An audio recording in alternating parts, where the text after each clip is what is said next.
Hello, everyone. This is Jeff Halper, the head of the Israeli Committee Against House Demolitions, speaking to you from Jerusalem as part of our monthly kind of update that goes along with our monthly newsletter.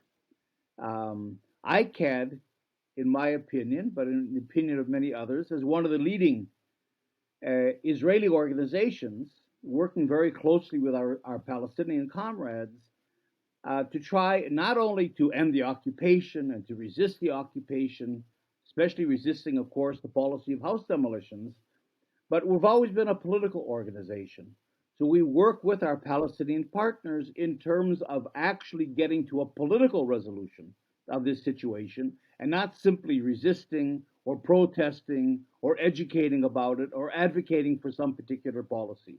We're a big picture organization that works with other Palestinian organizations and Israeli organizations, critical anti colonial Israeli organizations, to try to find a just resolution of this whole conflict. And in particular, ICAHD, as we call ourselves, the Israeli Committee Against House Demolitions, works with the Palestinian led One Democratic State campaign. Well, May, of course, from in our world, um, of course, is characterized by the Nakba. The Nakba Day is May 15th.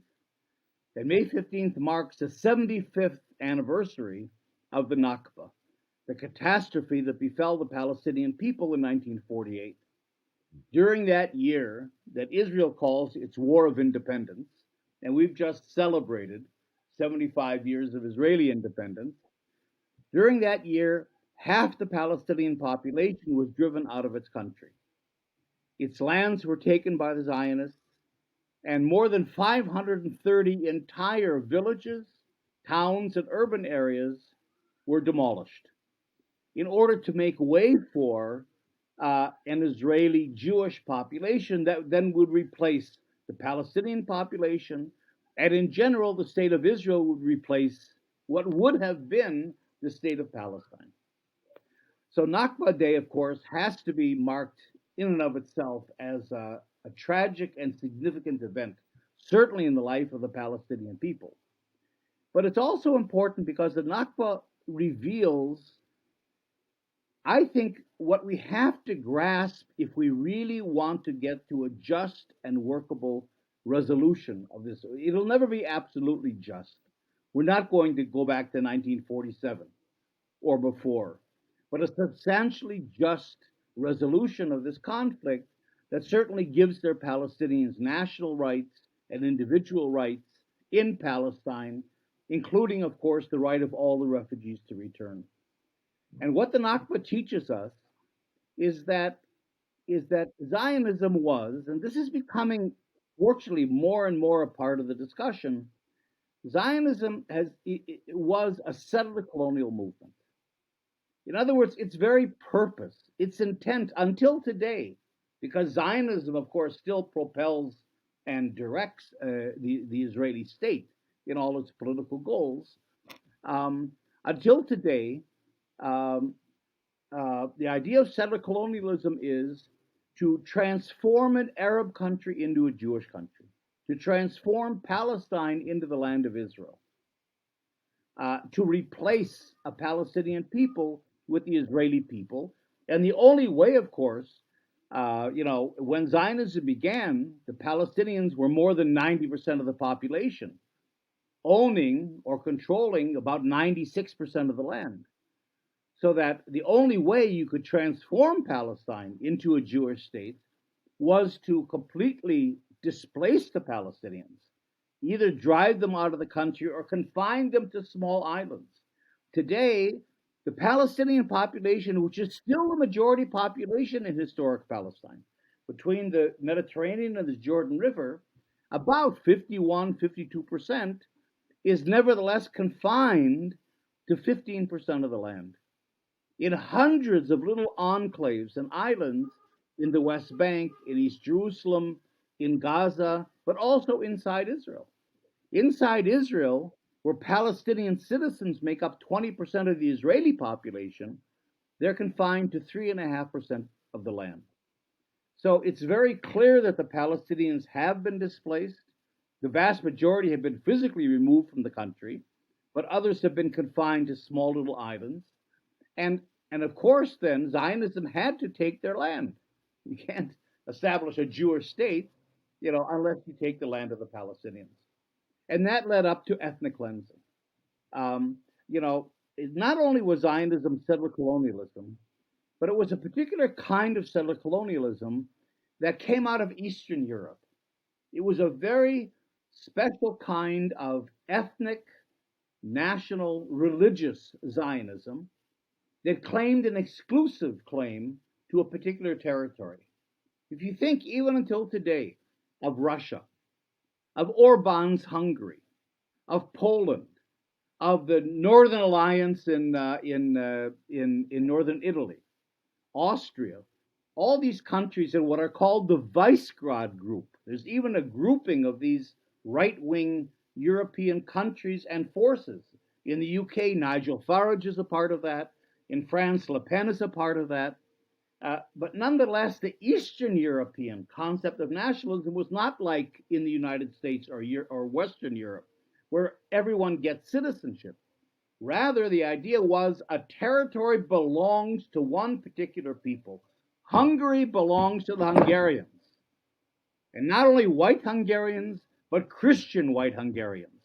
We don't tolerate any other groups.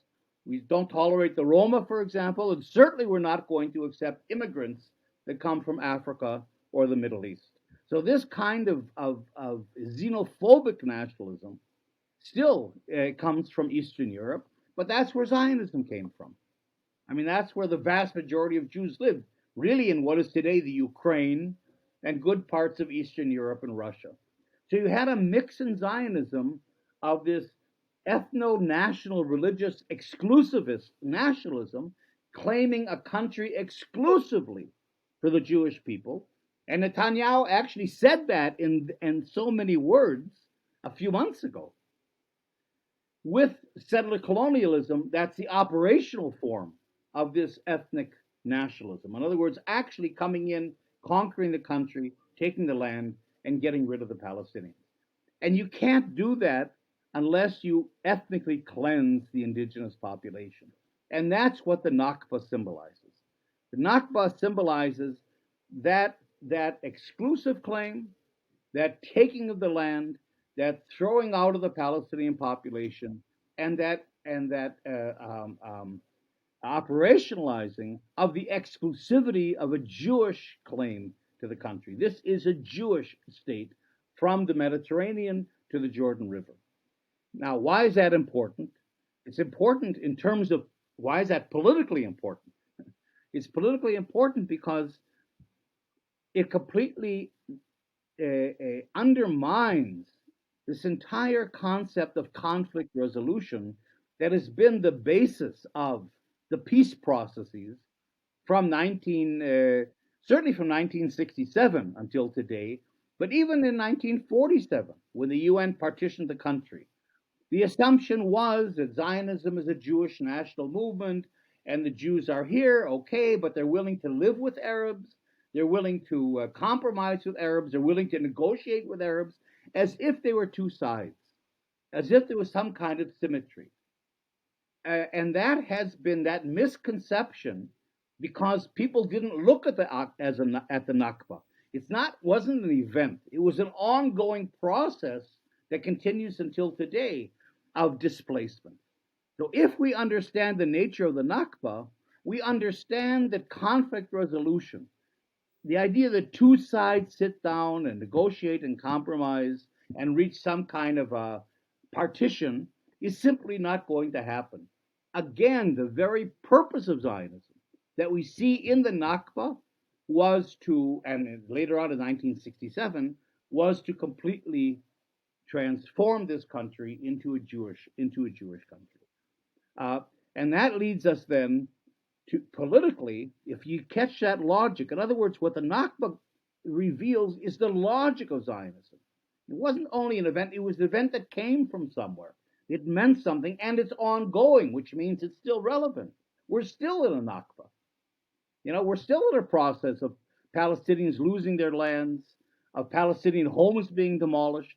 Israel's demolished 60,000 Palestinian homes, mosques, community centers, schools, community buildings, businesses since 1967 in the occupied territory.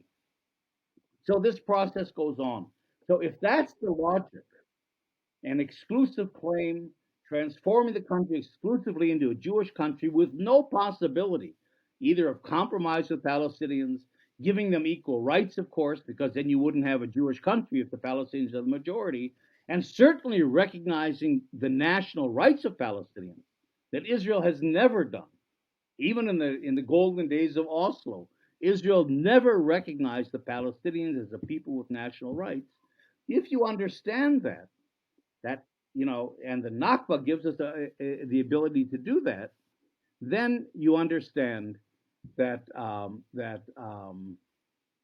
um, that two-state solutions, conflict resolution isn't the way to go, and the only way out, then, we believe, if you pick up this logic, is that Israel and the occupation has to be transformed into a democratic state of equal rights for all the citizens, Palestinians and Israelis that are here. I mean, Israelis are going to stay, the settlers stay. That's a part of the settler colonial thing. The Israelis aren't going anywhere, but nevertheless, a situation in which we have one democratic country, equal rights for everyone, and the return of the refugees.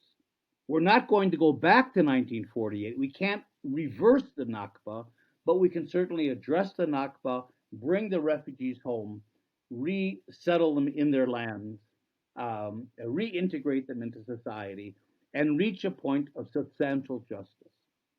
So the one-state solution to this is a program that ICAHD is very committed to. I think I've said enough for today.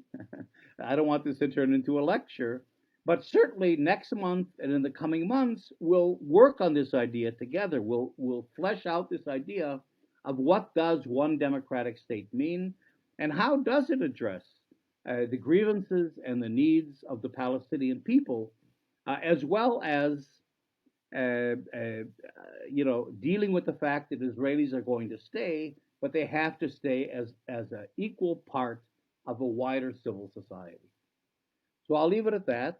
I hope this wasn't too academic or whatever. I am, after all, an anthropologist, academic. But nevertheless, I think it's very important to begin to understand the logic of what's behind this situation in order to be able to begin to reach a just solution. So thank you very much, and we'll talk next month.